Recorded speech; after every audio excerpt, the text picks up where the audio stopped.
کسی بھی چیز کو حلال یا حرام، غلط اور درست قرار دینا اللہ رب کائنات کا ہی کام ہے۔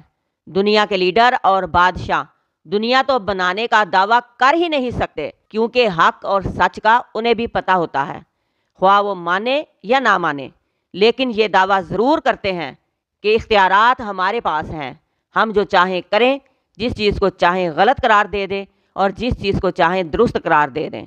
یہی غلط ہے کہ خدائی اختیارات اپنے ہاتھ میں لے لینا، یہی طاغوت ہے۔ اللہ کا حق ہے کہ وہ کسی چیز کو جائز یا ناجائز، حلال یا حرام، غلط یا درست ہونے کا فیصلہ دے۔ یہ صرف رب کا حق ہے اور اسی کا قانون ہے۔ جس بھی لیڈر نے، بادشاہ نے، عہدیدار نے اللہ کے اختیارات پر اپنے اختیارات کو ترجیح دی، اللہ کے قانون میں اپنی مرضی چلائی، اللہ کے قانون کو بدلنا چاہا، وہی طاغوت ہے، وہی فرعون ہے، وہی نمرود ہے۔